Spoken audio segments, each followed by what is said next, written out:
Hey everyone, I wanted to make a quick video talking about the latest news subject that is a big buzz right now, and that is the GTS, and everybody's freaking out about the 113 volts. So let me just address that and give you my comments on it. But first, maybe let's start just talking about the facts that we know about the GTS. Starting with the battery, we know that's what we know the most about. They basically took what they had in the GT, and instead of 36 cells, they removed one row, which is 9 cells, so it's now 27.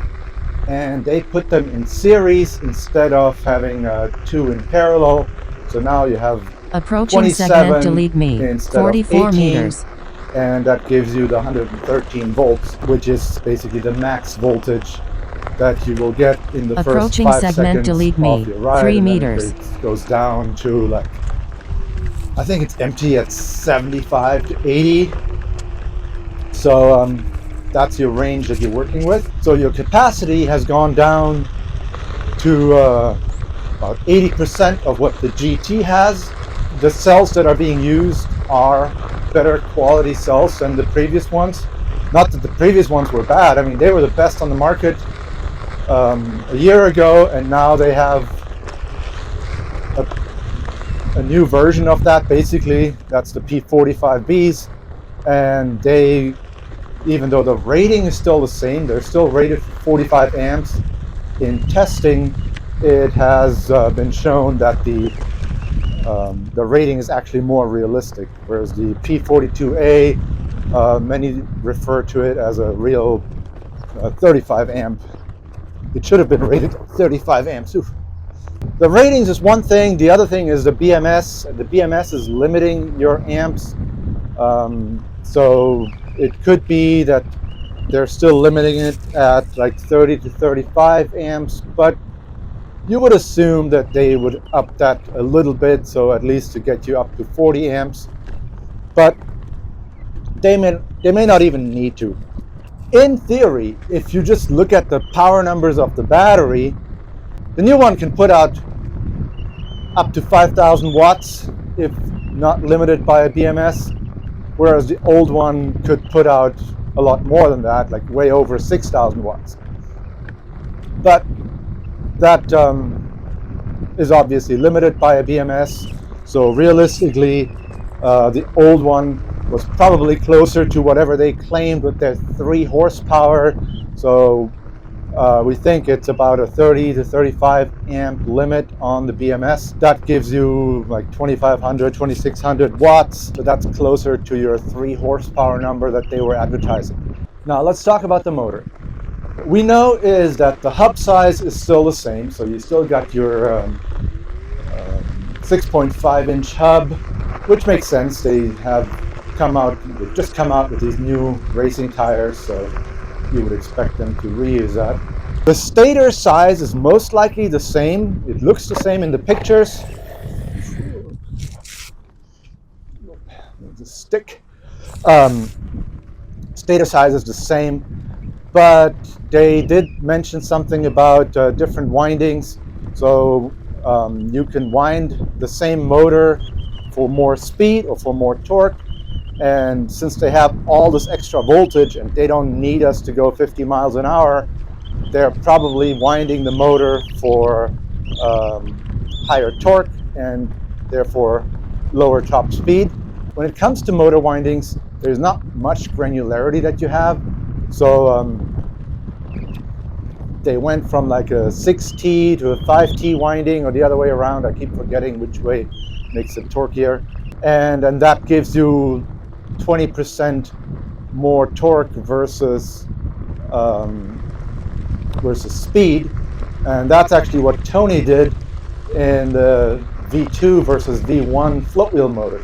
That, and then combine that with stronger magnets, and they're curved, whatever that does on a lot. Curved magnets are important on tiny motors like drone motors, where if you only have 6 or 8 magnets, then you want them to be curved. But on a large rotor like we use in the hub motors, the curving, yeah, it makes a tiny little difference, I would presume, but it's not that big a deal. But magnet strength obviously has an impact, and so that's what they're doing in the TFL 5-inch hub, and what the billet hub is doing.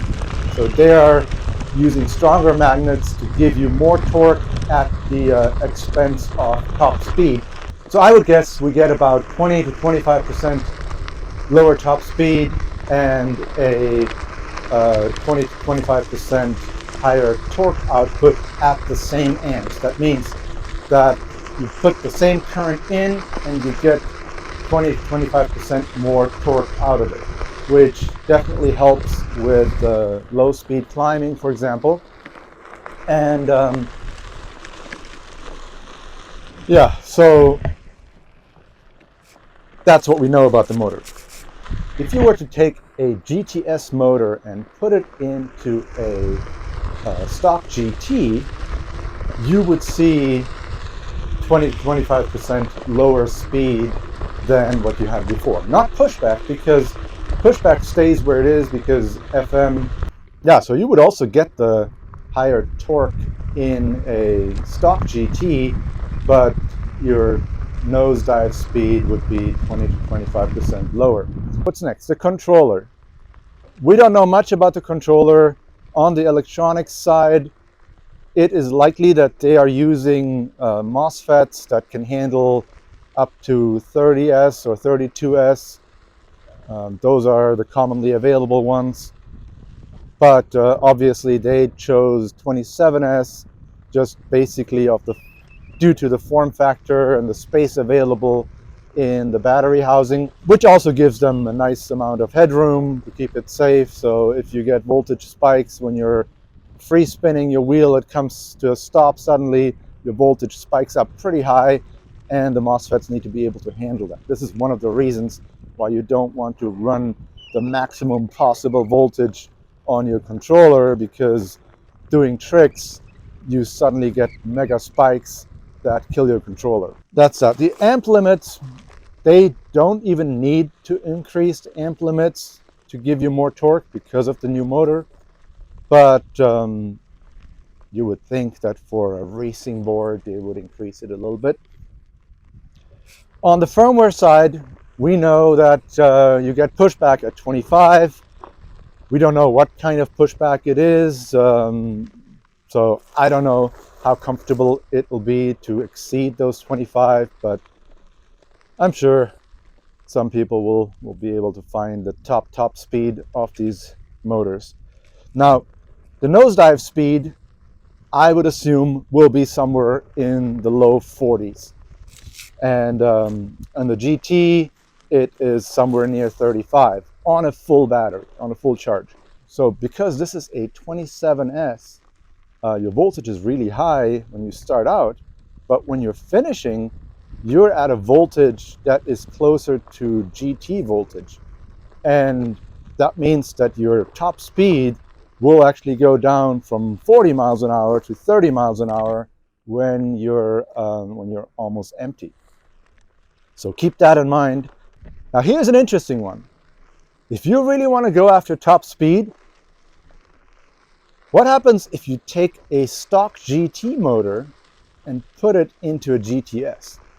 Now you could hit 50 miles an hour, assuming this 20 to 25% torque difference is true. That's some serious speed right there. And so anyone who wants to break speed records, that's how you would do it, unless somehow they put in some detection mechanism to detect that the motor is different, which historically they have not done. There's people that have successfully put a superflux into a GT or an XR. So my guess is you can get away with it. So let's see if someone tries it out. Now the other details that we know is we got a new foot pad, which seems nice. I think it's just basically compensating for the lack of W shape in the rails. We also know that they got the better tires on. We do know that it's 2 pounds lighter.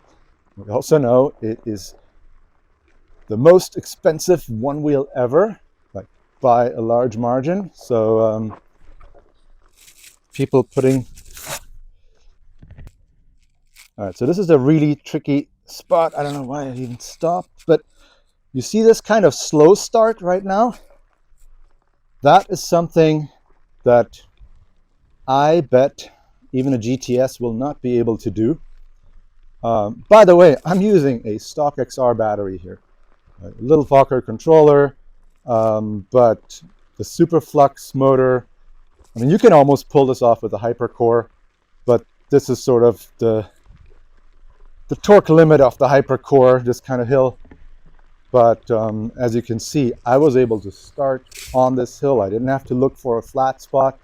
Yeah, it was still tricky technically, but I'm just not that good of a rider. But on a GT, no chance, no chance. You have to go walk your board, look for a flat spot. So I'm really curious to see if the GTS now has this ability, because I always, on group rides, I always watch my GT buddies have to walk their board. Once they come off, they have to look for a flat spot to get started. And that's just really sad. So hopefully the GTS will give you guys this ability. And honestly, this is what I'm most excited for. I'm really hoping that the GTS can finally deliver what we've been having with the VESCs now for a while. Now, I've been seeing this, this is part of the reason why I did this video. People are talking about, oh, VESCs are screwed now. We don't support 113 volts. It's like, first of all, who cares? Right? In the end of the day, volts, nobody rides better with volts. What matters is what's your torque, what kind of hill can you get up on, and what's your top speed. Can you sustain that speed?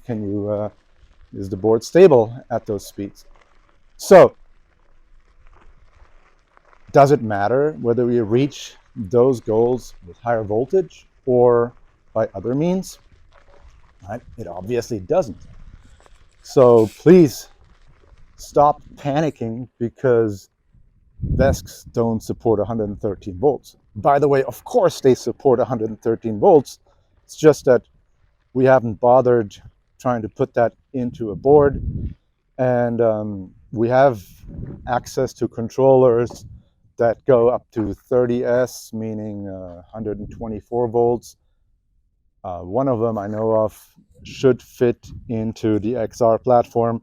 But honestly, I just don't see the point. Why make our lives harder with a battery that then has to be less capacity? Because unless you can fit 2 cells in there, like the highest number of cells that we can fit into our boards right now is about 40 of the big cells. That gives you a 20S2P. And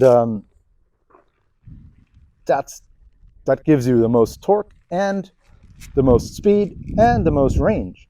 So why would we sacrifice range just to get higher voltage? That just doesn't make any sense, considering that we don't need that voltage.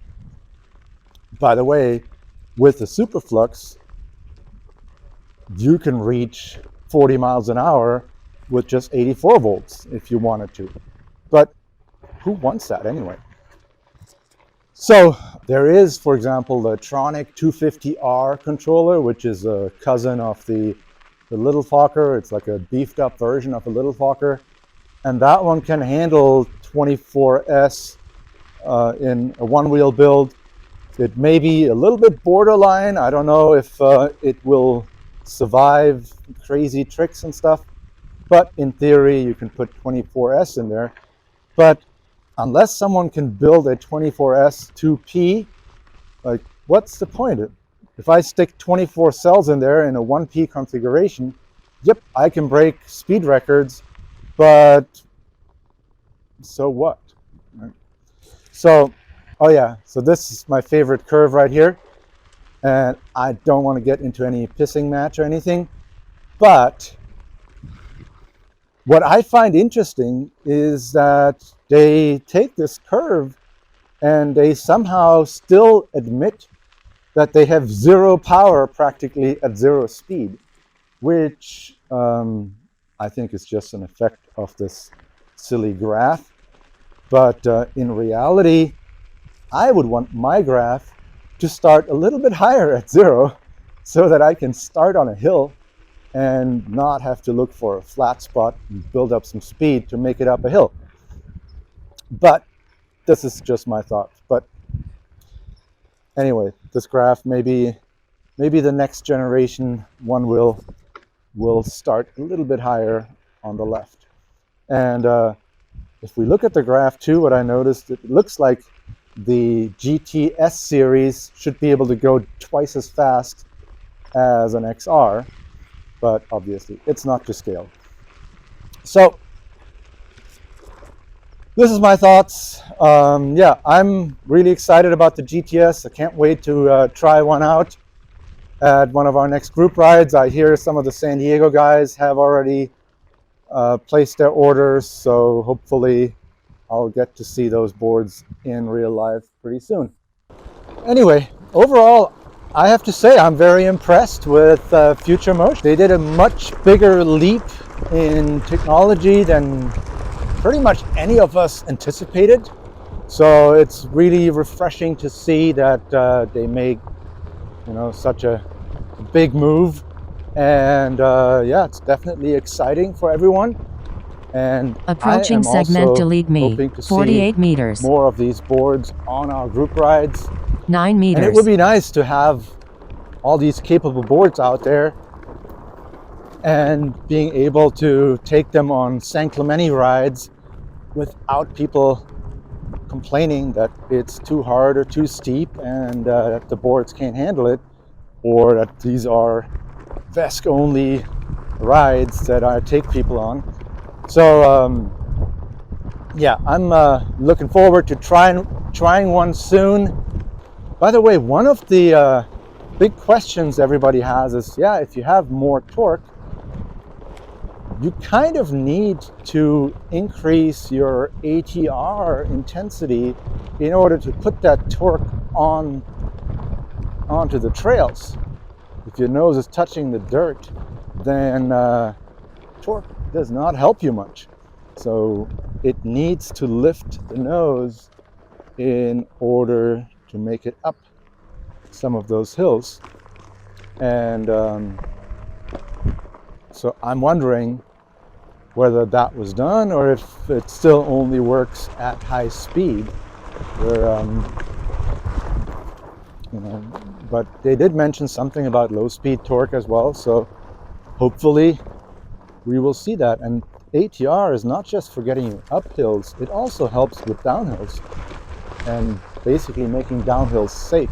As an average rider, I would never go down some of these hills that I go down with my board, and that's all because of the tail basically getting lifted as it notices that you're going downhill, and that allows me to basically maintain any speed I want down whatever steepness of hill I go down on.